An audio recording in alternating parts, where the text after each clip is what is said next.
every society, it says, stands on different principles. So throughout the ages, different societies came and went, and all of them had different principles which they stood by. For example, in Srila Prabhupada's time, when he came to America, it was the swinging 60s. So you could say the 4 principles of the 60s were sex, drugs, rock and roll, and no authority. So those were the principles which guided people's lives at that time. And then after that, there were hippies, and then other societies came and went. Nowadays, we're in capitalist society, and maybe the 4 principles of capitalist society are land, power, money, and people, or control over people. So it's interesting, every society has its principles, but spiritual society also has its principles. So what are the 4 principles of spiritual society? What do you think? No intoxication? Yeah, no, that's good. No intoxication. And what principle does the no intoxication ensure in society? The principle that no intoxication establishes is... No, that's another one. Good try. Yeah. Oh, that's another one. Austerity. Yeah, austerity is a very important part of society, because austerity means the ability to give up your immediate pleasure because you know there's something better in the long term. So intoxication is like that, annihilates that ability to do that, because intoxication is all about immediate pleasure. Then, okay, no intoxication. Then what else do we follow? Or should we follow? Yeah. No gambling. No gambling. Okay, so no gambling. And what principle does no gambling establish? Truthfulness, yes, because as you gamble, then you develop greed and untruthfulness and that kind of thing. And then we have no illicit sex. So no illicit sex is said to establish cleanliness, because internal cleanliness, external cleanliness, when we refrain from trying to exploit the opposite gender, then we begin to be able to be free from the enjoying propensity or exploitation, and that means we have a certain purity. And the 4th and final one is chant 16 rounds as well. That's definitely a good principle, but yeah, no meat eating specifically. And what does that establish? Compassion or mercy. So actually it's said that there are 4 cosmic ages, isn't it? Just like in a year you have winter, spring, summer, and then autumn, right? In London you have only one season, rain. But generally there's 4 seasons. So in the same way, in the cosmic world, there are 4 seasons. The first one is Satya Yuga. The next one is Treta Yuga. The next one is Dwapara Yuga, and the next one is Kali. So it's actually said that one principle is basically being destroyed in every age of the 4. So by the time you get to Kali Yuga, it's said that there's only one principle on which society is standing. Do you know which one it is? Truthfulness. Anyone think anything else? Chanting holy names. Chanting the holy names, yeah. Yeah, true. But yeah, truthfulness is the one principle on which this society is still existing. Do you think we live in a truthful world? Do you trust the media? I'm glad. Do you trust politicians? Do you trust your own mind? So then this is puzzling, isn't it? In what sense can we say that society is still held aloft on truthfulness when all of us look around at society and we say there's no truthfulness, I can't trust anyone, what do you think? What's the answer? Because scriptures, they say that the one principle remaining in Kali Yuga is truthfulness. My question to you, and until you answer this question, we can't move forward. My question to you is, why is there still truthfulness in society when we see so much untruth? Yes? Yeah, basically, there is truthfulness. For example, the boss trusts the employers that they will do their work, that they're coming in time. And if you agree with something in general, you can trust to others. Okay, you're saying there's still some truthfulness because there's trust. Okay. I can see you're a very positive thinker.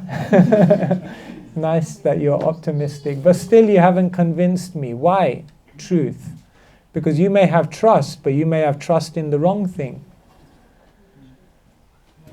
Why do the sages say that this age is still, there's truthfulness, there's something specific? Why this age still survives on truthfulness? Can anyone think? Yeah. So Yes. maybe it is, the relationship with the Supreme Lord. So that means like they are truthful. That they know that there is someone beyond everything. Okay, you're saying there's something within the heart, some truthfulness that yes, there is a God. Okay, good try. Something more specific, yes? So I think truthfulness is still valued in society, although people might not adhere to that principle, they will still value if people follow that principle. Okay, that's a good point. But people also value cleanliness. People also value the other ones as well. Is there any truth left? Yes. I don't know that if you are truthful, you can progress or not. If you are truthful, you can. If you're clean, you can also progress. Yes. Maybe because we want to hear the truth, but we never speak the truth. But We still have a desire to hear the truth, but we don't speak the truth. Okay. These are all good, but still not. Maybe because we still have religious scriptures who tells us the truth. Round of applause. Very, very good. 10 out of 10. Yes. Society is still held up on truthfulness because still, no matter what degradation has happened in society, there is still something which is existing which can give you the pure absolute truth and the ultimate explanation of who you are, what is the world, what is the goal of life. And what is present to tell you that? Scriptures. So therefore, it's said that Kali Yuga is still resting on truthfulness because despite the fact that there's so much untruth out there, we still have access to these books, and these books are giving us entrance into the truth. Does that make sense? So therefore, the books are very, very powerful. The books are very, very valuable to us. And the books give us an opportunity to understand very amazing things which help us to find happiness. So today I'm going to read from the books.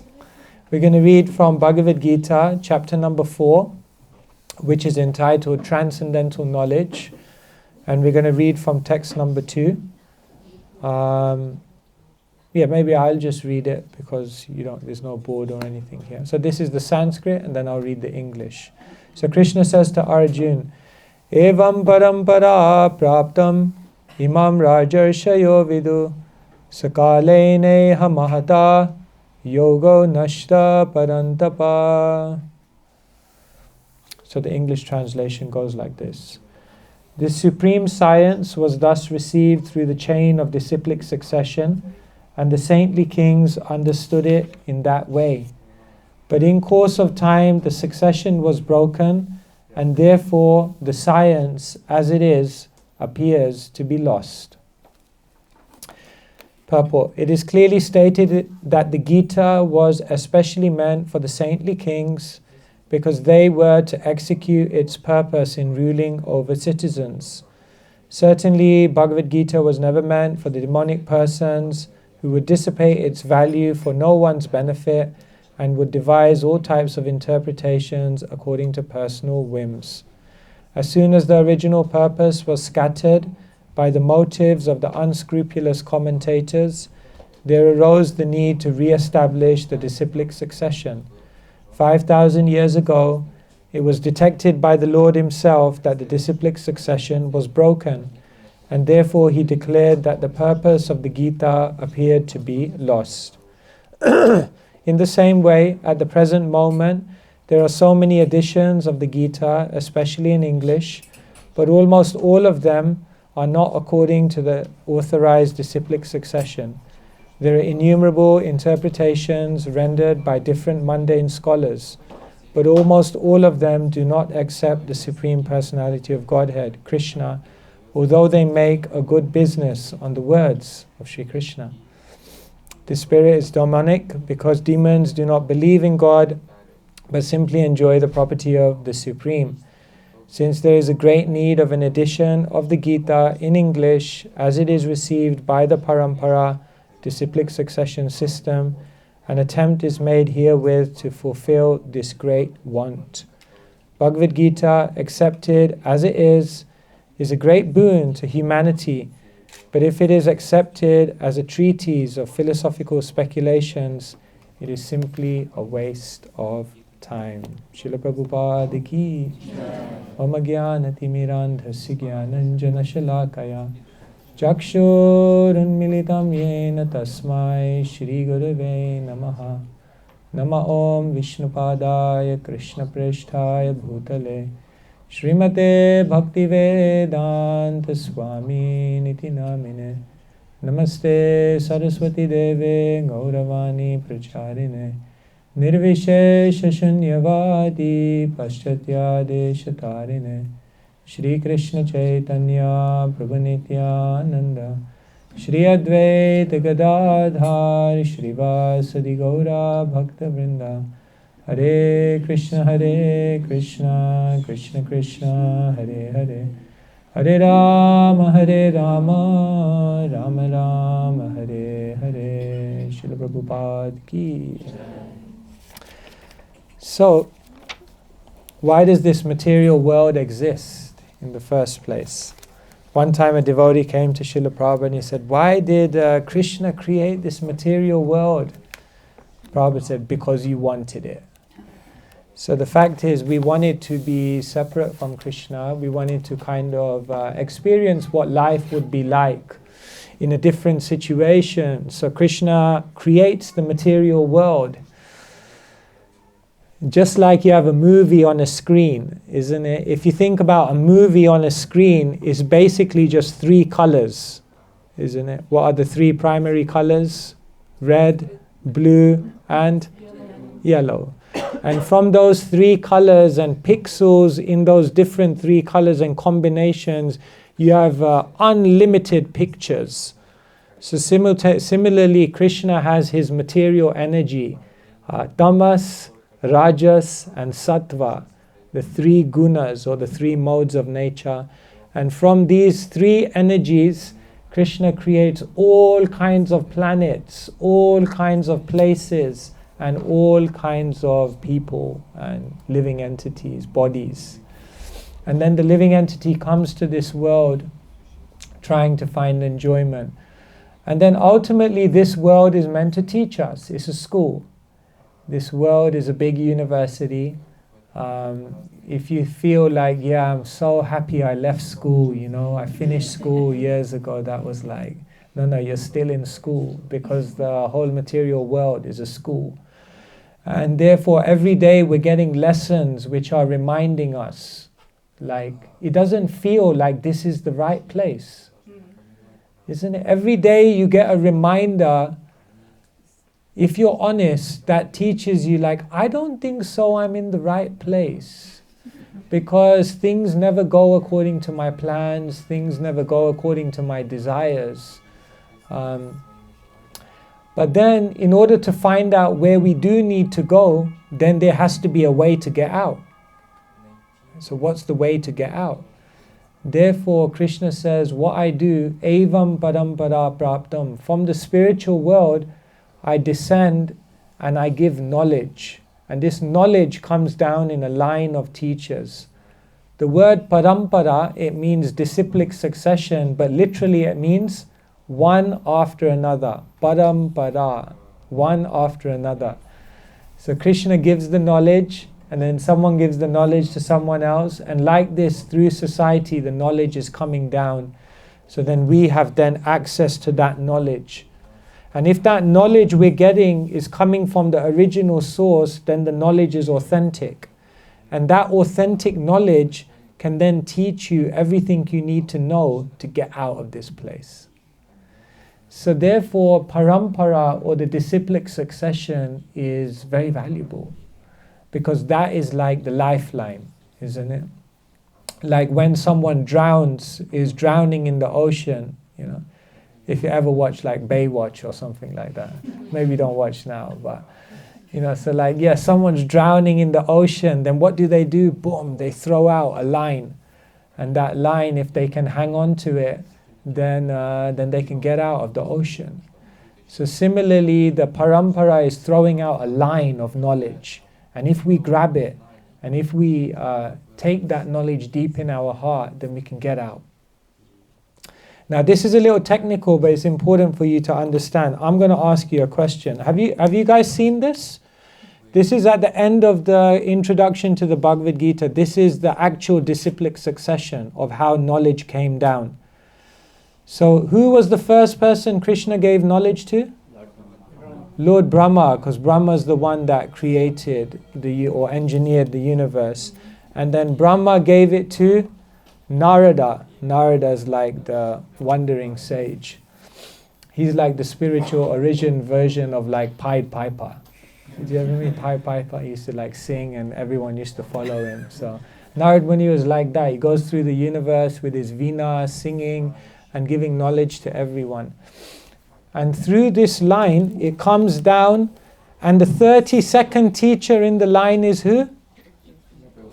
A.C. Bhaktivedanta Swami Prabhupada. So now, in the verse we just read, Krishna says that I gave knowledge at the beginning of time, but then in course of time the knowledge was lost.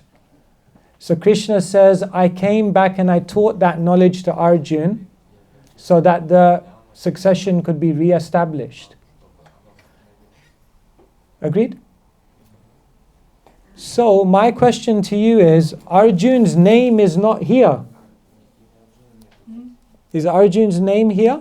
No.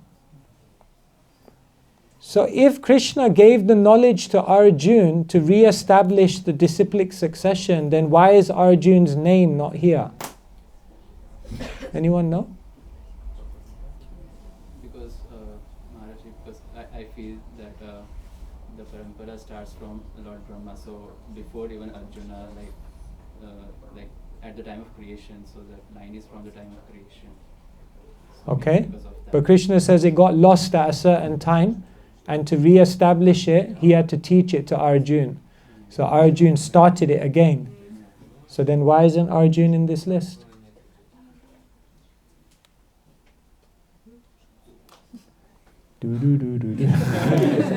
Okay, so this is important to understand. It's a little technical, but it's a useful information for you to know. Krishna is the Supreme Personality of Godhead. Now, when he wants to teach spiritual knowledge in parampara, there are actually two paramparas. Did you know that? There are two, broadly speaking, two paramparas. One parampara is called the spiritual parampara. This is known in Sanskrit as Shautra. And the other parampara is called the Seminole parampara. This is called Shukra. Okay? So what do you think this one is? Do you think this parampara is the spiritual one or the Seminole one? This is the spiritual one. Because these personalities are not necessarily related to each other by family, but they are guru and disciple. Krishna is Brahma's guru. Brahma is Narad's guru. Narad is Vyasa's guru. Narad and Vyasa are not blood related, but he's his guru. So this disciplic succession is a spiritual succession. And simultaneously, Krishna gives knowledge in the world through a Seminole line. So if the spiritual line begins by Krishna instructing Brahma, how do you think the Seminole line, who do you think the first person in the Seminole line is who gets knowledge from Krishna? That was a good guess, but no. Because it got Surya, close, you're close. Yes. Yes, if you look in chapter number 4, text number 1, then, yeah, you're right. I'll explain. Krishna says, I instructed the imperishable science of yoga to the sun god Vivashvan, and Vivashvan instructed it to Manu. Yes, you're right. But I'll explain. So, in essence, we say the knowledge comes from Vivashvan, but via Manu. Manu is said to be like the father of mankind. Yeah, Manu means the father of mankind. The English word human or man comes from Manu.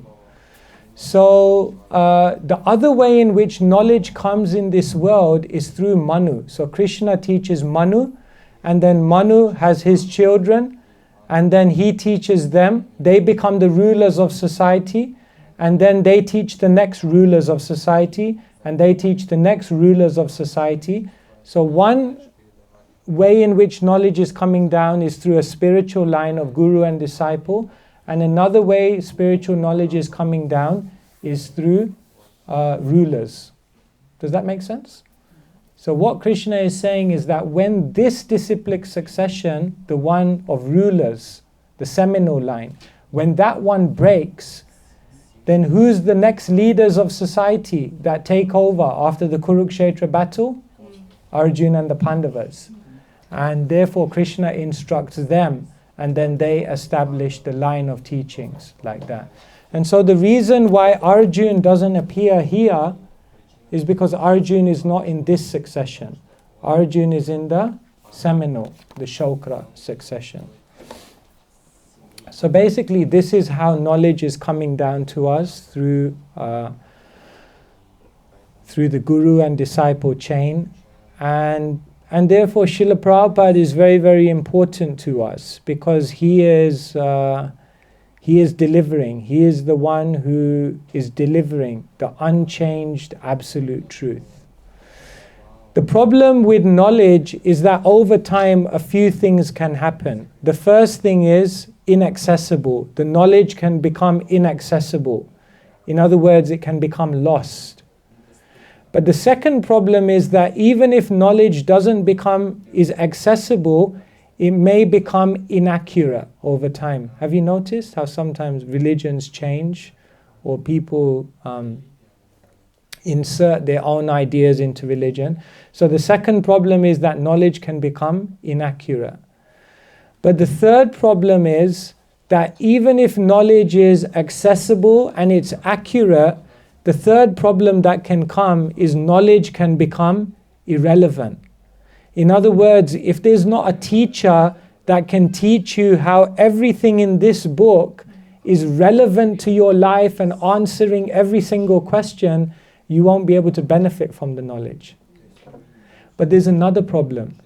Even if knowledge is accessible, even if it's accurate, and even if it's made relevant by a teacher, it can also become impractical unless a process is given to you by which you can actually awaken and live that knowledge in your life.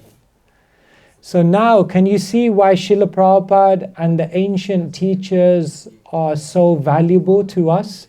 Because the first thing is they make knowledge that's otherwise inaccessible, accessible. How many of you know Sanskrit? No, a bit rusty, huh? Forget rusty. We don't know one word. Like, how do we would have no access to it whatsoever. But even if we had access to it, would we be able to accurately understand it?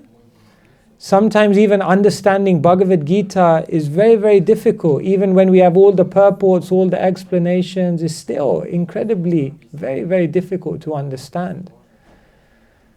But then even if somehow we understood the philosophy, would we be able to relate it to all the questions and all the doubts and all the things we experience in our life? Making that connection would be very difficult.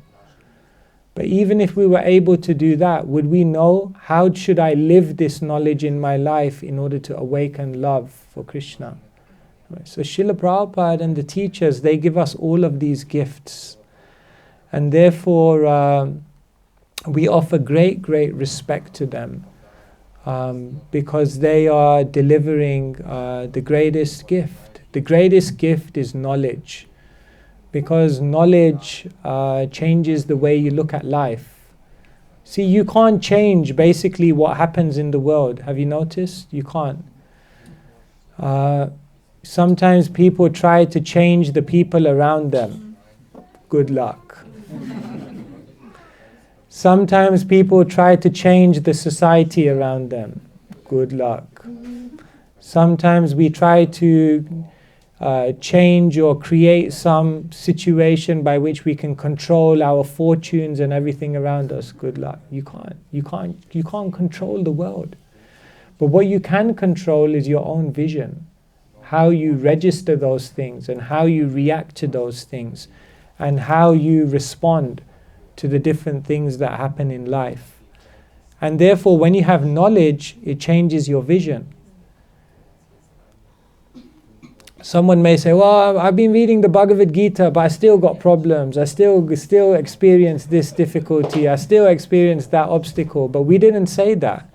We didn't say that by reading the Bhagavad-gita, you know, you're not going to have any problems anymore. You're not going to have any difficulties because those things you can't control.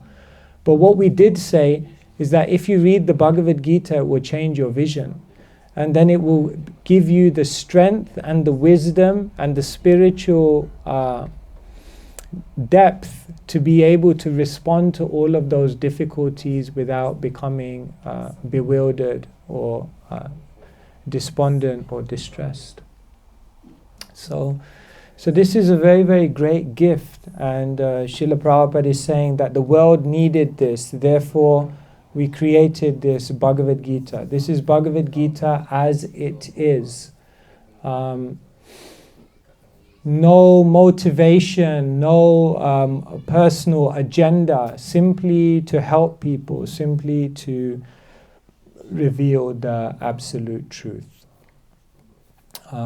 Before I go ahead, does anyone have any questions so far? Anything you'd like me to clarify on anything I've said? Yes. Hare Krishna Maharaj. I wanted to know about the Sapta Rishis, like where do they fall, and or other Rishis also, like in which sampradaya do they come, or they are like they don't live by any sampradaya? Yeah. So over the ages there are Rishis. Yeah. Rishi means literally means a great thinker. The Prime Minister of the UK is also a Rishi, but he's Rishi Sunak. He's a very nice person. I don't know if he qualifies fully as a Rishi, because to be a Rishi you have to have studied many things. But Rishi literally means a great thinker. So different Rishis have grasped different aspects of the absolute truth. And then what those Rishis do is they present it for the benefit of humankind. Not every Rishi is giving the same evolution of knowledge. So for example, someone like Narada Rishi, Narada Muni. Muni also means great thinker. So he is giving the ultimate conclusion, bhakti. Other Rishis, they are giving knowledge of the impersonal understanding of the absolute truth. Other rishis are giving knowledge of different yoga systems, Ashtanga. For example, you have Patanjali Muni. So he is also a rishi. And in the Yoga Sutras, he is giving an understanding of Ashtanga, Yama, Niyama, Asana, Pranayam, Pratyahara, Dharana, Dhyana, Samadhi. Different steps by which one can actually understand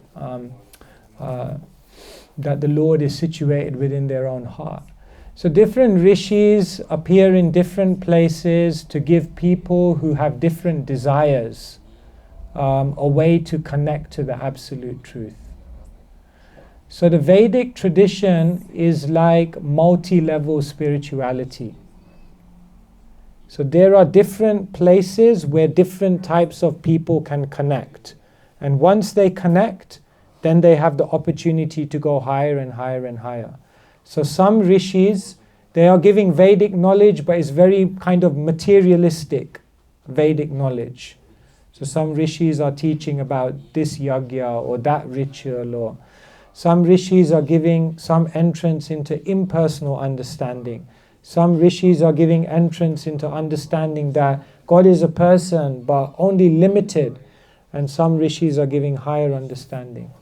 So different rishis are giving different entrance points for living entities to begin their spiritual journey. And so we respect all the rishis, but we also understand that there's an evolution of thought. Does that make sense? Maharaj, one more question. Yeah. After Srila Vyasadeva, the entire Bhagavad Yuga and Kali Yuga before Sripad Madhvacharya. So who all were the spiritual masters? Because there is, I don't think any mention of them. Like after Vyasadeva again, directly Sripad Madhvacharya comes in Kali Yuga. So Yeah. There's a big gap. There's a big gap. So here you see Krishna, Brahma, Narada and Vyas. Okay?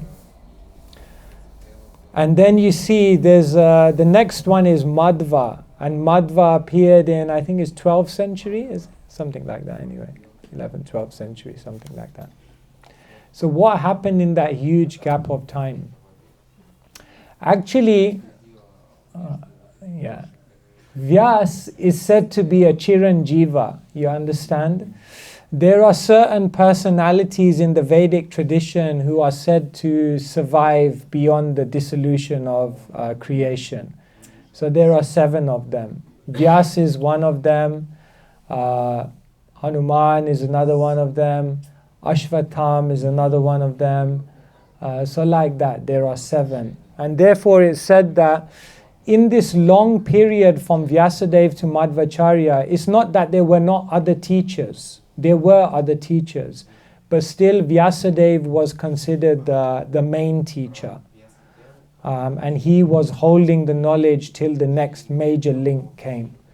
So although it seems like that's a long period of time, we're understanding that Vyasadeva even continues to exist today. So Vyasadeva is even living now. So in one sense we can say then why are all these, because at a certain point Vyasadeva went to the, other teachers came into prominence like that. But in that period, Vyasadeva was said to be the authority, like that. So before Madhvacharya also he remained to continue as an authority. Yes, of course we know that Vyasadeva, he compiled the Vedic literatures, 5,000 years ago. And then the day that Krishna left the planet was the day Kali Yuga began. And then from that time, he continued to remain an authority in that way. I remember that there's a story like Sripad Madhvacharya himself goes to Badrikashram. Yes, they meets meet. Vyas. Yeah. And is that at that point that knowledge comes to him? In that Yes, it said that at that point he was instructed by Vyasadeva. Exactly. Yeah. Yes. Is the other Sampradaya also still intact? The Seminole. Oh, that's a good question. Yeah. So actually, the other Seminole line is said to be somewhat again compromised now. because you don't really find the Raja Rishis anymore. Where are they? But if you go to India today, then you can still see that because of the culture of Raja Rishis and the Seminole, still there is semblance of spiritual culture in India. But in India it's also being lost now. Yeah.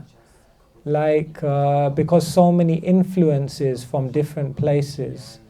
So it's said that really the only safe place to get spiritual knowledge from now is from the spiritual line. Like for example, many of you here are from India, so you already see the effect of the Seminole line, because for many of them who are born in Indian families, from the day you're born, you already get some spiritual knowledge. You already know many things. That's the effects of the Seminole line. But was it completely accurate? Was it?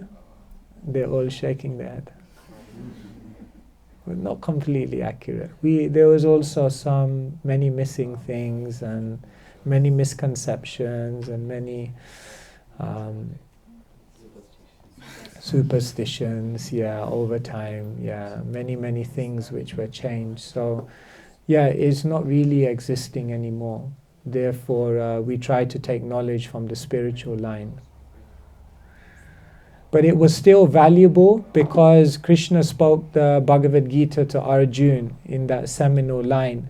And therefore, even though the line is not existing, still that literature exists. And therefore, those in the spiritual line take advantage of the literature and the conversation which came in the Seminole line.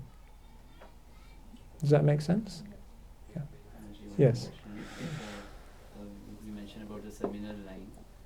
Also, like in India, also we see that they relate to their ancestors. Like I come from Kashyap Gotra or this. Gotra. Yeah, right, So exactly. is that also the Seminole line? Or? Yeah, Gotra literally means family.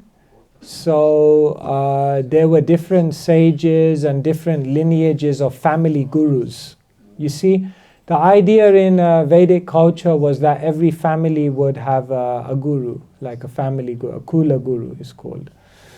And they would refer back to certain sets of teachings, Vedic teachings. And therefore, even if you go to India today, it's like that. They ask you like, what is your Gotra? Like that. So Srila Prabhupada said, if they ever ask you what is your Gotra, you tell them Achyuta Gotra. We are in Krishna's family. Now, so that is also related to that. Yeah. Someone, I saw another hand somewhere. Yes. The king of Rajasthan, in Jaipur. King of Jaipur. It's lively culture. A very cultured place, Jaipur. But because they are still worshipping Govinda. Govindaji, yeah. So some places in India you still see that the kings are very spiritual, and still, like if you go to Jaipur, Jaipur is known as the Pink City. Very, very beautiful place. And there you can see like Govinda is the center of all attraction, and even the king's palace is right opposite Govindaji, because it said that the king always wanted to be able to see Govinda, have darshan. But even in a place like that, the king is not having the power that the king had before, and the king is not playing the same role as the king used to play before. Nowadays, even kings, even in places like India, they are more just like figureheads. The real power stays with Narendra Modi or the government of India. So although they may hold the spiritual culture and even practice the spiritual culture, they're not able to perpetuate that culture like they were before, because they don't play that role anymore. Therefore, the only hope is through the spiritual line. And therefore, Srila Prabhupada was trying to establish the Krishna consciousness movement everywhere. Like that. Yes, Guru. I guess the main difference is just because of the influence of Kali Yuga. So degradation is taking place anyway. That's why the human factor is, degrading quicker than the scriptures, which remain pure. Yeah. So that's why, even though they have relation to particular gotra, still the consciousness is. They're not able to, even though they have access to the literature, they don't have the character to be able to. I guess. Yeah. That's maybe the reason again.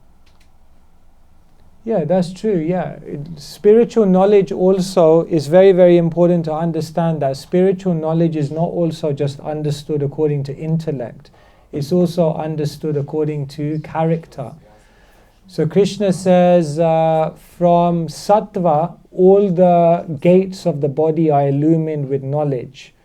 So when you live a certain lifestyle, and when you have a certain type of character, and when you have a certain type of attitude of selfless service, and then you read the scripture, then you'll actually be able to grasp it. Otherwise, if you just try to read it and understand it intellectually, you won't actually understand the mysteries of it. Therefore, Krishna says in the Gita, Rajavidya Rajaguyam Pavitram Midamutamam Pratyakshaavagamam Dharmyam Susukham Kartumavyayam.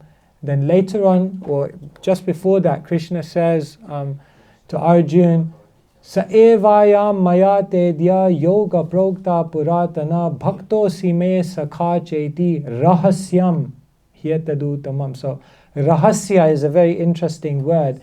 It literally means confidential. So Krishna says to Arjun, I'm revealing this confidential knowledge to you. Now someone may say, what do you mean confidential? The Bhagavad-gita is available everywhere. You can get it in a book, you can get it in an e-book, you can get it on the internet, you can get it as an audio book, you can get it anywhere. You Google it and you get it. So in what sense is this knowledge confidential? We've made it freely available.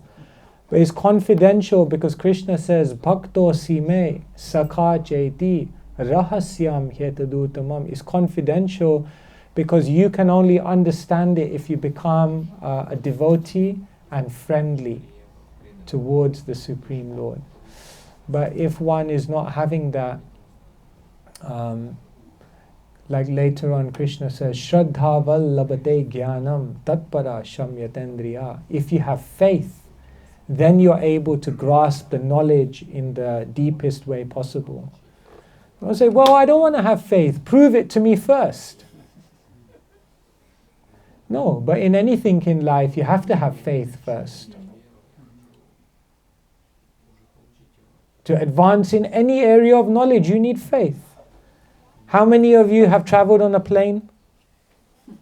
How many of you checked the credentials of the pilot before you stepped on? How could you? You put your life in his hands or her hands before even checking? No, you did it. Because without a faith, you can't move forward. So therefore, you need faith, you need devotion, you need service, and then through that kind of character, then you'll be able to understand the knowledge. So therefore, when we come to the Hare Krishna temple, we come to hear the knowledge, but then we also come to do many other things, like render devotional service. We also come to do kirtan. We also come to discuss with the devotees. We do all of these other things which help us to absorb the knowledge. So yeah, thank you for raising that point. It's not just access to knowledge, but it's the character to be able to grasp the knowledge, which can make the difference. Yeah, good point. Anyone else have any questions? No? Okay. Yeah, okay. In the Guru Parampara, I would ask, like, Srila Prabhupada, he's there, it's a long time that he's not there in this earth anymore, so who would be the next person in the Parampara? You!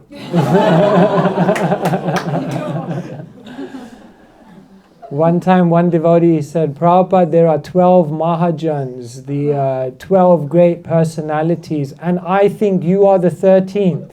And Prabhupada said, very good, you become the 14th. So the idea is that, we were talking about this yesterday, that Srila Prabhupada, he wanted his disciples, his followers, to become teachers. So, if one gets the knowledge, in the Chaitanya Charitamrita is said, Kiba Vipra, Kiba Nyashi, Shudra ke Nenoi, Jai Krishna Tattva Veta Sei Guru Hoy. It doesn't matter who you are. You may be born in this family or that family. You may be born in this gender or that gender. Jai Krishna Tattva Veta. But if you know the truth about Krishna, Sei Guru Hoy, you can become Guru. So anyone who takes the instructions of Srila Prabhupada and understands it, who then lives it in their life and practices it, and then desires to go out in the world to genuinely give that knowledge to others in compassion, they become the Guru. And so there are many who are doing that, either formally or informally, and we should also try to be part of that. No, me, a guru? I'm not a guru. I need a guru, but I'm not a guru. But you are a guru, because how many people have knowledge in this world? Krishna says, out of many thousands of people in this world, one may endeavor for knowledge, and out of those who have achieved the knowledge, maybe one may know me in truth. So all the individuals in this room are very, very rare, because how many people came this far in their spiritual understanding? So we have a duty to also go out and then share that knowledge with people, because that's really what the world needs. The world needs more knowledge, more light, more spiritual inspiration. And so do it in a very humble way and become a guru. Thank you. We'll check back with you in 10 years and see how you're doing. Krish. Very good. I'm just looking at the time. I mean, I can carry 6:23. Should I carry on? Because you said 6 o'clock. Yeah, I mean, the thing is, we still have to do the Boga offering. Okay, so we still got some time. We have some time, yeah. Okay, good. Yes, okay. I have an additional question to your question. So we should become gurus and we should share the knowledge, but still there is a difference, because there are many gurus, but they will not come on the list. So there's still a difference. There are many gurus, but they don't? They don't. Come on the list of gurus? No, he means Bhagavad-gita. who would represent afterwards. Is like, yeah, this is what you mean, yeah. We I have don't so understand. many gurus also within ISKCON. Okay. It doesn't mean, I mean... But they're not on this list? Would be, yeah. Oh, the guru. Representative afterwards, after Srila Prabhupada, that's why. Oh, okay. Like who, like, there are so many, but which is the prominent one? Is that what you're asking? Like, Who would become the next, it's regarding to the previous question, who would be then... actually, the thing to understand, you see this list, right? Okay, so this list, you see like these 32 names. But in every generation, it's not that they were the only teacher. Yeah, there were many teachers. So spiritual teachers is like this. Krishna is here. Krishna teaches Brahma. And then it's not just that Brahma taught Narad. Brahma taught many. But Narad became the prominent one. But there were many. And so from all of them, knowledge was going. So knowledge comes down like a tree, like this. So even Srila Prabhupada, it's not that Srila Prabhupada is the only person teaching Bhagavad-gita in his generation. No, he has his godbrothers and contemporaries who have their disciples who will become gurus. So the guru tradition is one which is always expanding. There are more and more gurus as time goes by. So, does that address you? I Yeah, guess, that kind of, yeah. I guess also maybe meaning that Srila Prabhupada is our Acharya, Yeah. meaning in the future, Will there be not another directly Acharya? connected, but even disciples of his disciples or later, we are based on the teachings Of Srila Prabhupada, yeah. So, meaning maybe in the future, in 1,000 years, or Will there be whatever, another there will be prominent? somebody very prominent, but still will be linked to Srila Prabhupada. Yeah, we can never rule that out. You know, it's said that the spiritual teacher is svatantra, is self-evident, self-illuminous. So when someone is a great spiritual teacher, they don't need, it's very clear to everyone. They don't need to be like rubber stamped, like let's take a vote. Is it Muhammad? Let's take a vote. Like, how many think? Is it him? Maybe. 17 in favor, 12 not. Okay, he passes. No, it's not like that. It will just be very apparent to everyone will know this teacher is incredible. But even if someone does appear like that, we will always understand that for us, it began from Srila Prabhupada. So no one can ever in that way eclipse Srila Prabhupada, because Srila Prabhupada's position is very, very unique. Because what Srila Prabhupada did could probably and can never be emulated in that way. I mean, it was just incredible what he did. Right, so one of his disciples, Brahmananda Prabhu, he was once speaking about Srila Prabhupada, and then one person put his hand up in the audience and he said, "It seems like the way you talk about Srila Prabhupada, for you Srila Prabhupada is God." And then he paused for one moment and he said, "No, we don't think Srila Prabhupada is God." And then he said, "But nowadays, I think Srila Prabhupada is greater than God." Because Srila Prabhupada came to the Lower East Side to save me. And then he began crying. Because Krishna came to the world, but Krishna didn't come to the Lower East Side, New York, the Bowery. Krishna sent his messenger to do that. Of course, the devotee never thinks he's greater than God. But often we worship the devotee as good as God, because we understand without them there's no access. So yes, we'll wait and see. Yes, bro.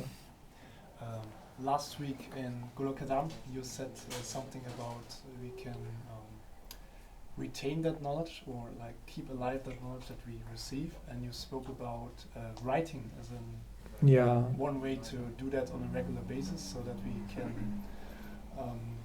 Actually, you said something about regulating our emotions, and that writing can help us to do that. So that would be something I could do regularly. I really like that, and I wanted to ask you: could you maybe share some of your tricks or experiences on how we can do that on a like moment-to-moment basis? Because sometimes we are in a situation where we cannot like wait until the evening, then I do my journaling, then I can sort it out. But how to like regulate emotions in order to choose the right path? Yeah. Gradually what a devotee is doing is they're seeing everything through scripture. When they look at the world, they see everything through the lens of Krishna's words. Some people see through their senses and emotions, most people, but the devotees, what they're learning to do is see everything through the scripture. So that means when we're walking through life, when we're experiencing different things, when we're interacting with different people, when we're going through different challenges or difficulties, what the devotee is always doing is constantly they're going back and trying to see that through the eyes of scripture. This is known as Shastra Chakshu or Jnana Chakshu, to see through the eyes of knowledge. Therefore, Srila Prabhupada, I think I was giving examples in Golokadam of how everything he was able to connect to Krishna. Once Srila Prabhupada was on Laguna Beach and the waves were crashing. So as Prabhupada was walking, he just stopped. He put his cane in the ground and he said, "Did you hear that?" So devotees said, they said, "Oh, Prabhupada, that's the waves." And Prabhupada said, "No, that's the sound of Radharani's heartbeat when she goes to meet Krishna." That was very nice. So gradually what happens is you'll see something, a verse will come to your mind, or you'll see something and it will remind you of something you heard in a class, or you'll interact with someone, and sometimes people speak to you, even they may be non-devotees, but you can think like, yes, maybe Krishna is speaking to me through this person.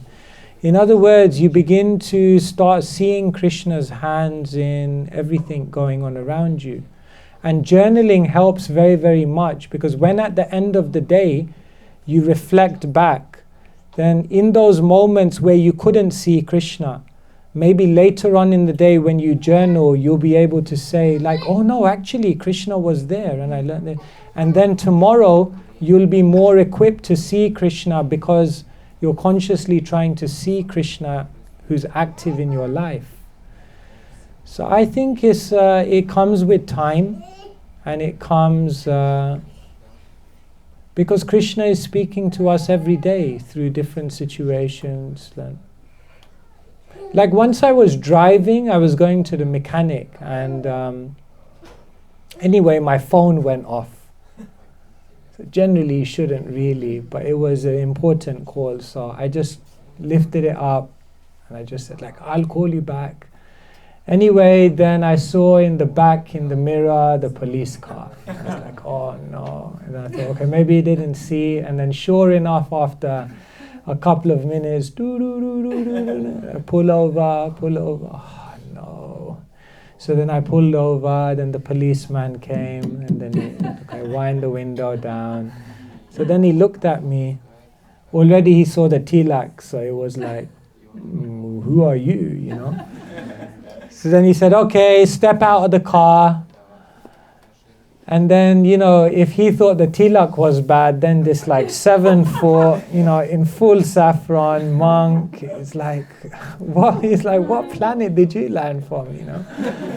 So then he was like, okay, but he didn't say anything. So then he said, "Sir, you were using the telephone while driving." I said, No, I wasn't. He said, No, we've seen you. I said, No, I wasn't. I was just cancelling the call. He said, "We have photographic evidence." And then he looked at me and he said, "Mr. Monk, the truth shall set you free." I was like, I'm supposed to be telling you that. I'm the monk here. Then I said, "Oh, no, okay. I'm sorry. I shouldn't have picked up the phone, No. And then he said, it's all right. I like you guys, but don't do it again."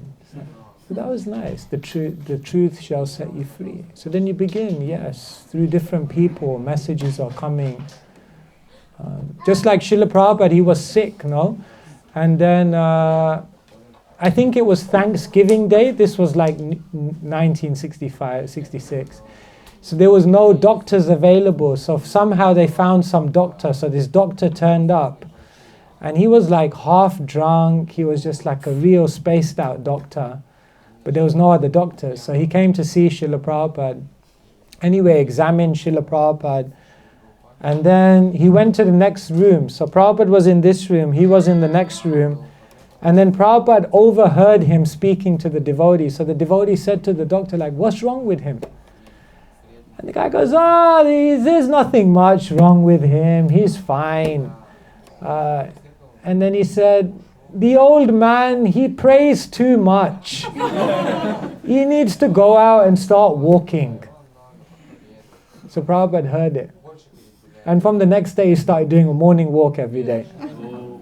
You think like, this is some drunk doctor, like you can take this guy seriously, but Prabhupada heard Krishna's message through him.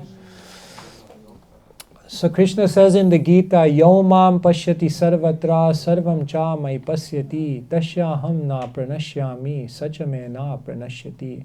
For one who sees me everywhere and sees everything in me, I am never lost, nor is he ever lost to me. So we have the ability to see that, yes, sometimes we think, who am I? I'm a fool. Like, why would Krishna even be involved in my life? But Krishna is involved because he's very kind. And so he's always... So yeah, sorry, that was a little long-winded. But yeah, we try to... And when we reflect back and we realize, oh, Krishna was there, then moving forward we become more empowered to see. I think that's why journaling is so powerful. For those of you who weren't there, we were in Goloka Dham, and we were encouraging all the devotees to try to journal and write of their experiences every day, and try to see how everything they went through in that day is connected to Krishna and how Krishna is behind that. And that becomes very wonderful. So, thank you. Yes? Thank you, Maharaj. Maharaj, I have heard your lot of lectures. You talked about a lot about 3 modes of material nature, and from one of your lectures where you mentioned that in the 700 verses of Bhagavad-gita there are around 100 verses about 3 modes of material nature. So Maharaj, my question would be, I guess we have a long time to discuss about that, and we were there. So my question would be, like, can you talk a little bit or say something about this mode of material natures? And for example, for me, I would say still now I feel like I am in the lowest mood. I am still in the mode of ignorance, and is there any way, or should I cultivate something else other than bhakti or other than chanting or service to the Lordship to rise above this mood of lower modes of nature to the other levels? So should I cultivate something else, or bhakti is the only way it will gradually like uplift myself to the next level? Yes, so I think in the lecture you're referring to, I actually talk about this, where I say that Krishna gives so much explanation of the 3 modes so that we can learn how to do everything in our life in the mode of sattva. Okay, sattva or goodness is the highest mode in the material sphere. When you live in sattva, a few things happen. The first thing is your health improves, physical and mental. Second thing that happens is your relationships will improve. Third thing that happens is your character will improve. Fourth thing that will happen is your potential to be successful in whatever you try to do will improve. And the fifth thing is overall you'll feel a greater sense of contentment and happiness.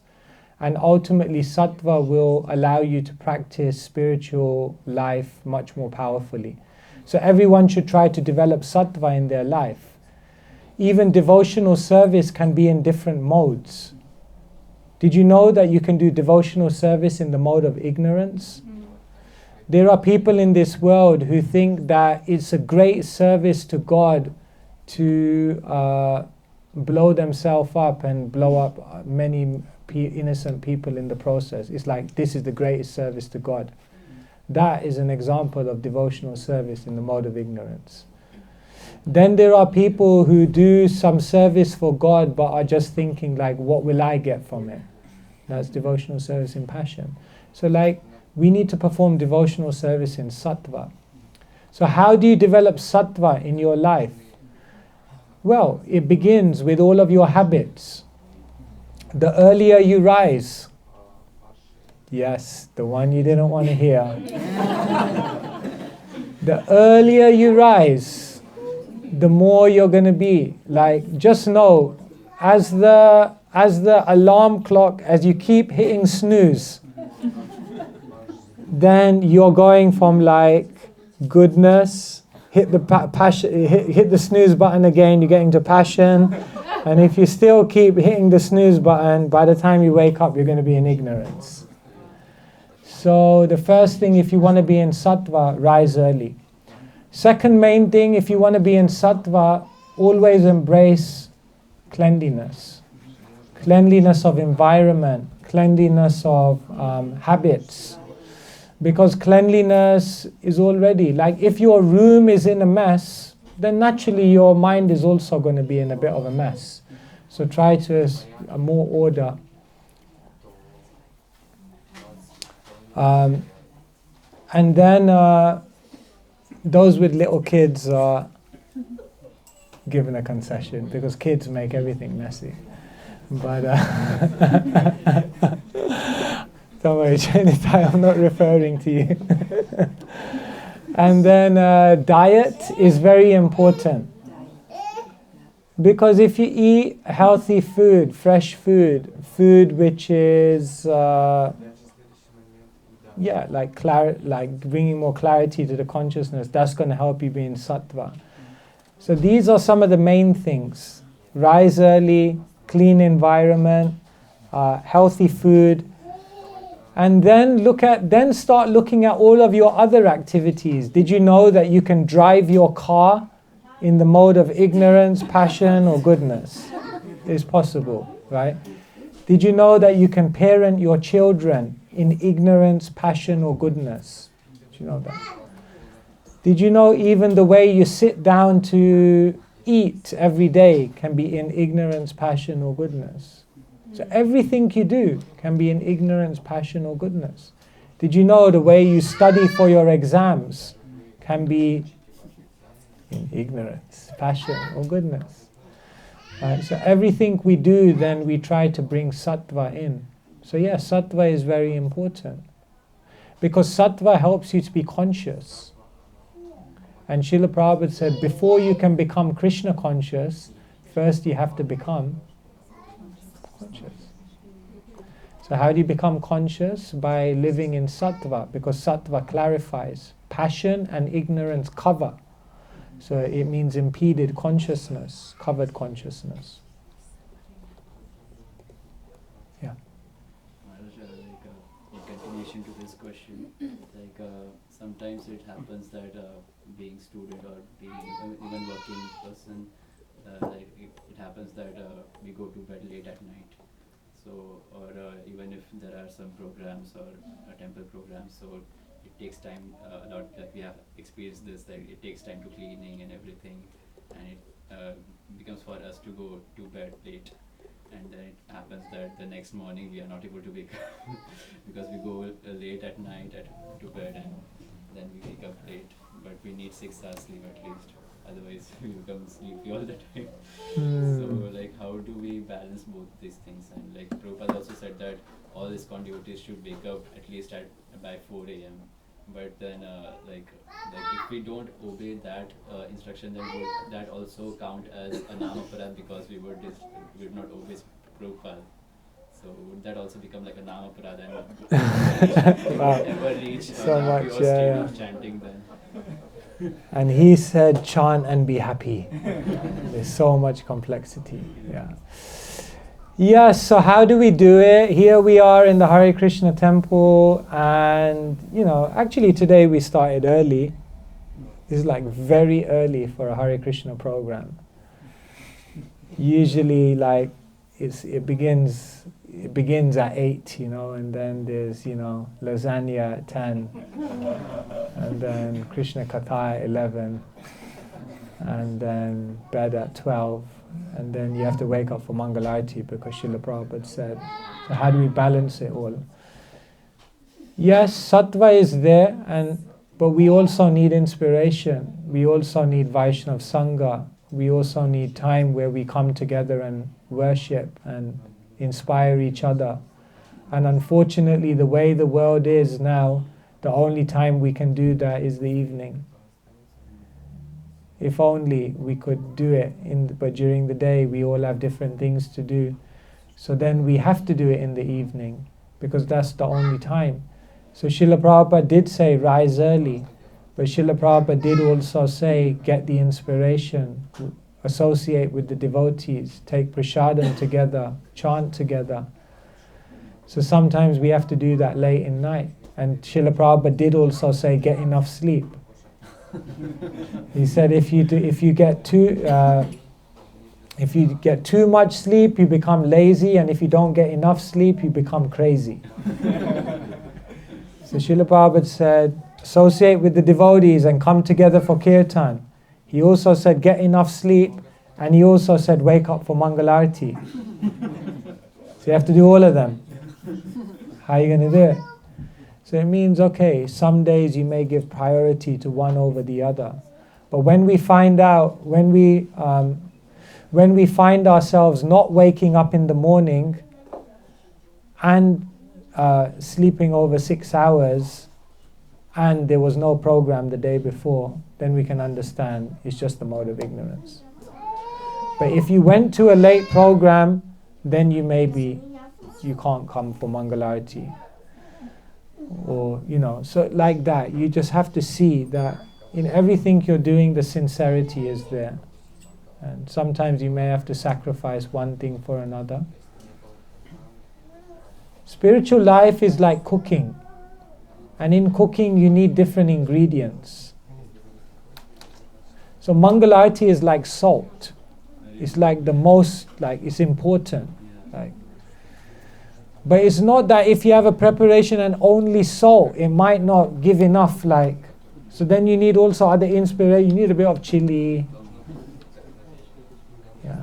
a bit of turmeric, a bit of other things. Yeah. So we need different elements in our spiritual life, and you have to understand how to balance it all. Does that help? Yeah. Yes.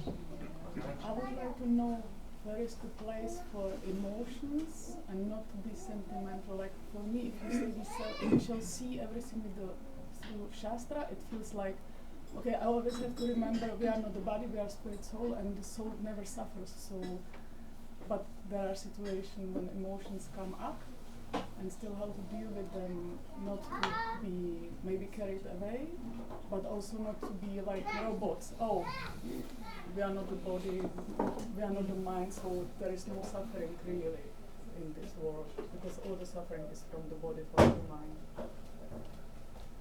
Yeah.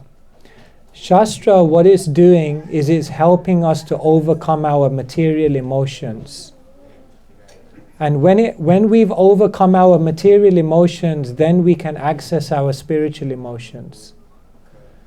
So yes, Krishna says to Arjuna, Asochan, Anvasocastvam, Pragyavadamscha Bhashashe. Why are you lamenting for the dead? The wise lament neither for the living nor for the dead. And then Arjuna said, yeah, I fully understand. But then what happened 10 days later on Kurukshetra?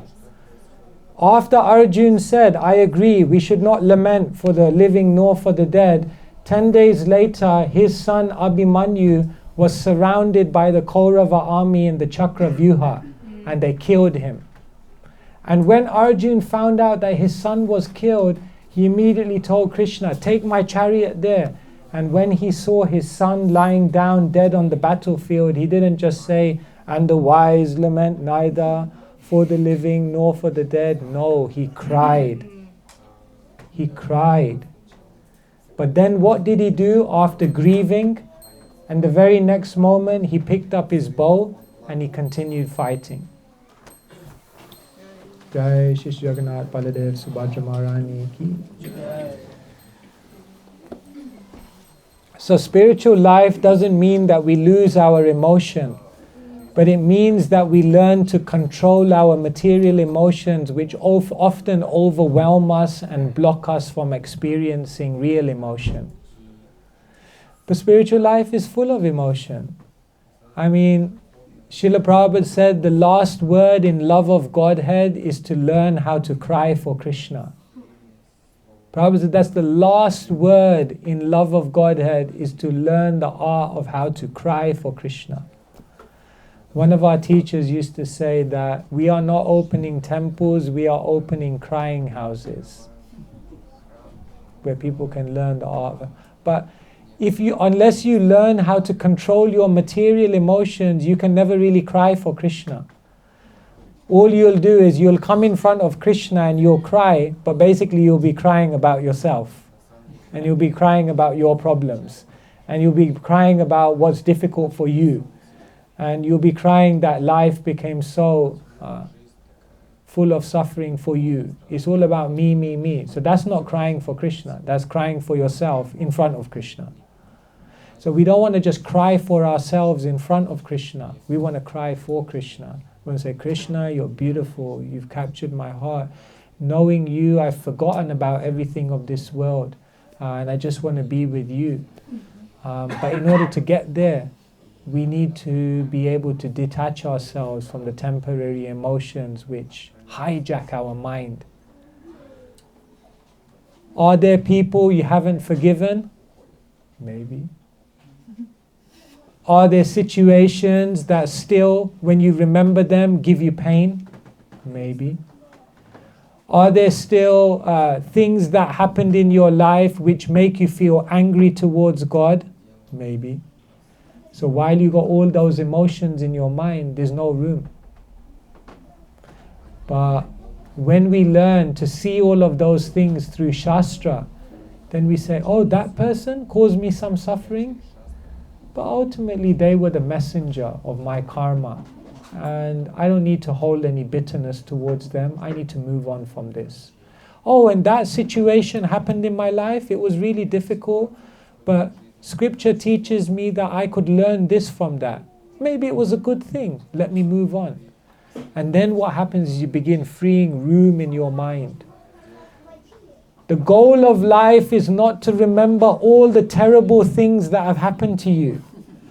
The goal of life is to remember all the beautiful things that Krishna is doing for you every day. But you won't be able to remember it if the mind is hijacked by all the other things.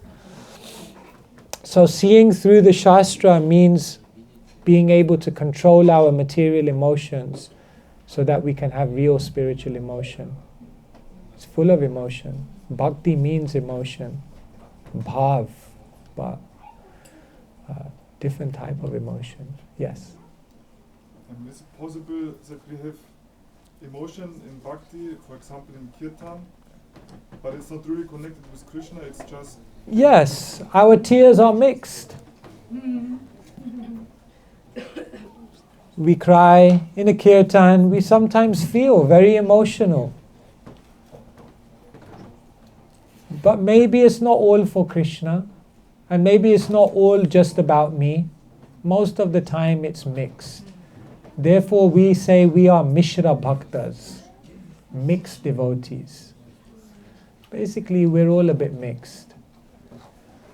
So we're mixed in our emotions, we're mixed in our service, we're mixed in our surrender. One for Krishna, two for me. Two for Krishna, one for me. Always mixed, everything is mixed. And because it's mixed, Bhagavatam says it doesn't fully satisfy the self. Ahaituki apratihata yayatma suprasidati. If you want to experience real Atma Suprasidati, satisfaction of the soul, you need to try and find a type of devotion which is Anya Bhilashita Shunyam, which is not mixed, pure. Become a pure devotee. How can I become a pure devotee? You have to. That's the goal of this movement, to become a pure devotee. So yes, sometimes when we cry, we come in front of Krishna and we just feel very bad for ourselves. That's okay. We can do that sometimes as well. At least you're coming to Krishna.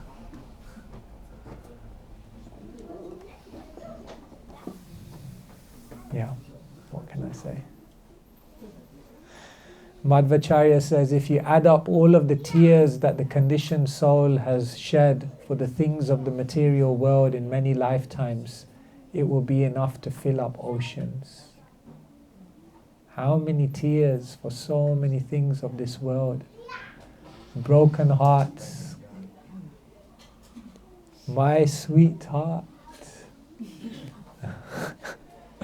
So many things we cried for. Now we have to cry for Krishna. Yeah. Thank you. Yes. Krishna Hare Krishna. Thank you very much. Here is one question about, you said that during the day it's having so many things, and we should see that this is the hand of Krishna, but sometimes it is Maya. How can we differentiate between what Krishna do for us and what Maya sent for us? Yeah. But Krishna says, Maya Tyakshena Prakriti Suyate Sacharacharam Hetunane Nakonteya Jagat Viparivartate. Krishna says, this material nature is working under my direction. When one becomes a devotee, ultimately Krishna's hand is always there. So yes, there may be certain karma or certain obstacles we come across in our life, but for a devotee, we must understand that Krishna is personally involved. So Krishna is always arranging situations for us. So for a devotee, nothing is ever just karma or maya. No. Krishna is always there. And Krishna is always trying to teach us. And even when Krishna is testing us, is to make us grow. Why did your teacher give you an exam at school? Why do teachers give exams? Do you like exams, first of all? No. So why did your teacher give you exams?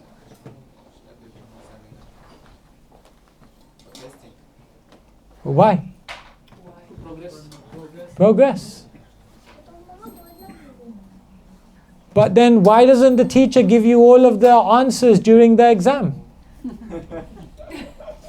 Because they already gave you the answers before. So Krishna is like that. We're going through problems. First we think, why do these problems come? And then we think, why isn't Krishna giving me all the answers now? But it's like someone coming into the exam hall saying, why is there an exam? And why doesn't the teacher just give me all the answers? No. The teacher already gave you the answers before. And the exam is meant to be there for you to pass and go to a higher level. So Krishna is behind everything, and He's trying to help us to rise, to grow, to elevate. So we have to see like that. Easy to say for me behind the microphone, and then we go out in the world and very difficult things happen in this world. But we have to try to remind each other that ultimately Krishna is very kind, and even when He sends a test which is very, very hard, that somehow He's sending that test so that we can grow. Yeah. Yes, bro. Thank you very much. I have two questions, and one is about the exam. What do you do if you continually fail the exam? What do you do if you keep failing the exam? Give a personal example. Like the lesson I haven't learned, although Krishna is giving me these exams, is that I put the self-value, what I think I'm worthy or not. I put this in other people instead of having a relationship with Krishna proper. So I'm always doing this again and again. I think like this person can validate me. So just in answer to your first point, like what happens if we fail the exam? Yeah, just like if you fail the exam at school, you have to go back and sit it again. So have you noticed in your life how sometimes the same situation keeps happening? Yes. You think like, I've been here before. This seems very similar to what I've experienced, or maybe, just maybe, because we haven't learned the lesson, Krishna has to send it again. So that's the first thing, that Krishna keeps sending repeat situations for us to learn the lesson. And yes, we're always looking to surround ourselves with people who validate us. Basically, everyone in the material world is insecure. And therefore, all of us are looking for acceptance, appreciation, acknowledgement. All of us need that. Right? We're very self-conscious. In the morning, if you walk and someone just looks at you a little bit funny, immediately you think like, what's wrong? Why did they look at me like that? And it's like, is there a problem? So we're very, very insecure. But actually, we are complete. Om Purnam Adapurnamidam Purnam Purnamuddiche Purnasya Purnamadaya Purnameva Vashishyate. Krishna is the complete whole, and from the complete whole, so many other complete units are emanating. You are a complete unit. But the problem is, we're all complete units, but because we've become disconnected from the complete, we feel incomplete, and therefore we feel insecure, and therefore we need so much validation. Put something up on social media and pray to God that people give you good comments which validate. So we do things which, but the more one becomes connected with Krishna, if you can go to bed at night and say, you know what, Krishna loves me, then that journey of insecurity immediately stops.